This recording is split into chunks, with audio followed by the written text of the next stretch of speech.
بسم اللہ الرحمن الرحیم اللہم صلی علی سیدنا محمد وعلی آل سیدنا محمد وبارک وسلم علیہ۔ حقوق رمضان کے حوالے سے درس چل رہا ہے۔ چنانچہ رمضان المبارک کے اس بابرکت مہینے میں روزے کے حقوق میں سے ایک حق یہ ہے کہ اس ماہ مبارکہ میں تراویح کی نماز اور شب بیداری کا اہتمام کیا جائے۔ تراویح سے متعلق باتیں تو بہت ساری ہیں کرنے کی، لیکن میں آپ کی خدمت میں 3 باتیں عرض کروں گا۔ پہلی بات، تراویح کی نماز کا حکم کیا ہے۔ نمبر 2، تراویح کی نماز کے فضائل کیا ہیں۔ نمبر 3، تراویح کی نماز میں کی جانے والی کوتاہیاں کیا ہیں۔ تو سب سے پہلی بات، تراویح کی نماز کا حکم کیا ہے۔ تو علماء نے لکھا ہے کہ تراویح کی نماز سنت مؤکدہ ہے۔ اگر کوئی شخص بغیر کسی شرعی عذر کے اس نماز کو چھوڑے گا تو گنہگار ہوگا۔ چنانچہ حدیث مبارکہ میں آتا ہے کہ نبی کریم صلی اللہ علیہ وسلم نے ارشاد فرمایا، رب تعالی جل شانہ نے رمضان کے روزوں کو تم پر فرض کیا ہے اور میں نے رمضان کی شب بیداری کو تمہارے لیے سنت قرار دیا۔ شب بیداری سے مراد تراویح کی نماز کا پڑھنا، قرآن کریم کی تلاوت کرنا،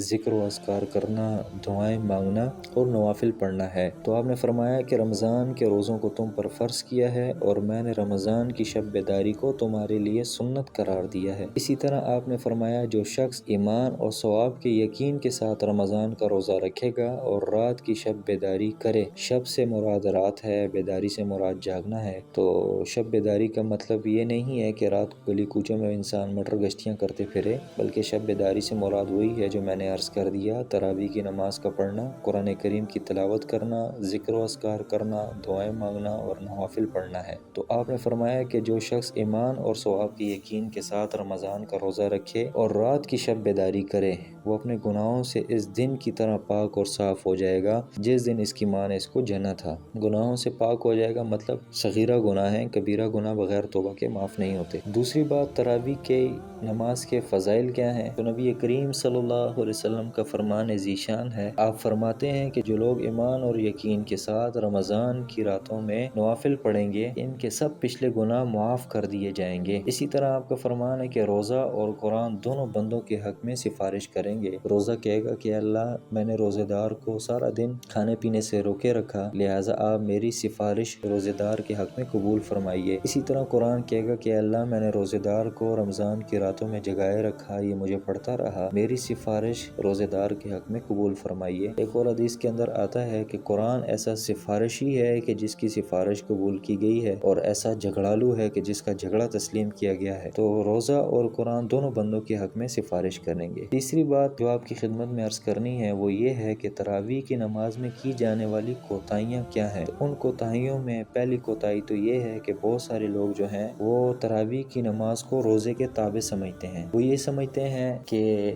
تراویح کی نماز ان لوگوں کے لیے ہے کہ جو دن کا روزہ رکھیں، اور جو روزہ نہیں رکھتے ان کے لیے تراویح کی نماز بھی نہیں ہے۔ حالانکہ یہ بات غلط ہے۔ جو بندہ روزہ رکھے تراویح کی نماز تب بھی پڑھنی پڑے گی، جو روزہ نہ رکھے تراویح کی نماز تب بھی پڑھنی پڑے گی۔ دوسری کوتاہی وہ یہ ہے کہ بعض لوگوں کا یہ خیال ہوتا ہے کہ جلدی سے کسی ایسی مسجد میں جا کے تراویح کی نماز پڑھے جہاں 8-10 دن کے اندر، 12 دن کے اندر قرآن کریم جو ہے وہ مکمل کر لیا جاتا ہے، اور اس کے بعد چھٹی کریں، گھومیں پھریں، رات کو گلی کوچوں کے اندر مٹر گشتیاں کریں اور گپ شپ میں جو ہے اپنا وقت گزاریں۔ تو اس حوالے سے ایک بات یہ سمجھ لینی چاہیے کہ 2 الگ اور مستقل سنتیں ہیں۔ ایک سنت تو تراویح کی نماز میں یہ ہے کہ قرآن سننا اور سنانا، اور دوسری جو سنت ہے وہ خود تراویح کی نماز پڑھنا، یہ ایک مستقل سنت ہے۔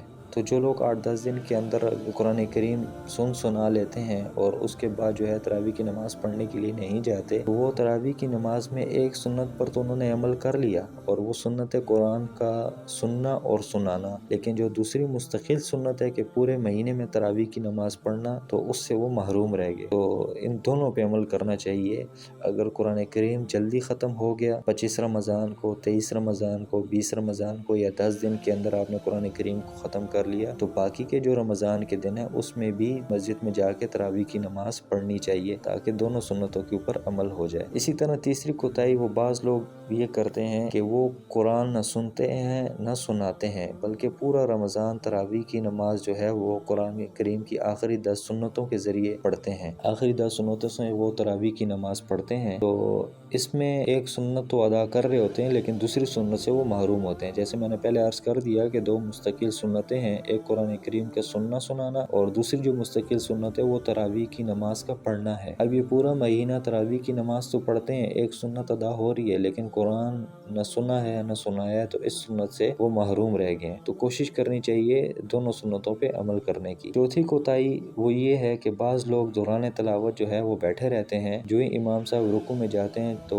جلدی سے آگے تکبیر تحریمہ کہی اور ڈائریکٹ رکوع میں چلے گئے۔ جن لوگوں کا مستقل یہ مزاج ہے کہ وہ شروع سے تراویح کی نماز میں شریک نہیں ہوتے بلکہ بیٹھے رہتے ہیں، گپ شپ لگاتے رہتے ہیں، جو ہی امام صاحب رکوع میں گئے اور پھر آ کے رکوع میں شریک ہو گئے، تو علماء نے لکھا ہے کہ ایسا عمل جو ہے یہ مکروہ ہے، اس سے بھی بچنے کی کوشش کرنی چاہیے۔ پانچویں کوتاہی یہ ہے کہ جب ختم قرآن ہوتا ہے مساجد میں تو ایک پروگرام منعقد کرتے ہیں، اس میں چائے پلاتے ہیں، مٹھائی کھلاتے ہیں، کھانا وغیرہ کھلاتے ہیں، تو ان رسوم سے بھی اپنے آپ کو بچانے کی کوشش کرنی چاہیے۔ اس کے اندر ایک خرابی تو یہ ہے کہ جب یہ پروگرام ہوتا ہے، ظاہر ہے اس کے لیے پیسے چاہیے ہوتے ہیں، اور پیسوں کے لیے جو ہی امام صاحب اعلان کرتے ہیں کہ بھئی کل ہمارے یہاں ختم قرآن ہے، اس کے لیے چندہ کیا جائے، تو چندے میں ایک تو یہ پتہ نہیں چل سکتا کہ چندہ جب کیا گیا ہے عمومی چندہ، اس میں پیسے سب نے دل کی خوشی کے ساتھ دیے ہیں یا ایک دوسرے کے دیکھا دیکھی شرم اور حیا کی وجہ سے دیے ہیں۔ تو اگر تو خوشی کے ساتھ دیے ہیں تب تو ٹھیک ہے، لیکن یہ ہمیں پتہ نہیں چل سکتا کہ کسی نے خوشی کی وجہ سے دیے ہیں یا ایک دوسرے کے دیکھا دیکھی دے رہے ہیں۔ تو اس میں یہ شبہ بھی پایا جاتا ہے کہ ممکن ہے کسی نے پیسے دیے ہوں لیکن وہ دل سے راضی اور دل سے خوش نہ ہو، تو بغیر کسی کی دلی خوشی کے اس کا مال لینا یہ حرام ہے۔ تو ایک طرف تو قرآن ختم ہو رہا ہے اور دوسری طرف حرام کام ہو رہا ہے، تو اس سے بھی بچنا چاہیے۔ بس ختم قرآن ہو گیا، اس کے بعد دعا کریں اور سب اپنے اپنے گھروں کو معمول کے مطابق چلے جانا چاہیے۔ دوسرا یہ کہ اگر چندہ نہ کیا جائے، ایک شخص اٹھ کے کھڑا ہو اور وہ یہ کہہ دے کہ بھائی یہ پروگرام کا سارا خرچہ میں کروں گا، تو پھر بھی علماء نے لکھا ہے کہ یہاں پہ ریا،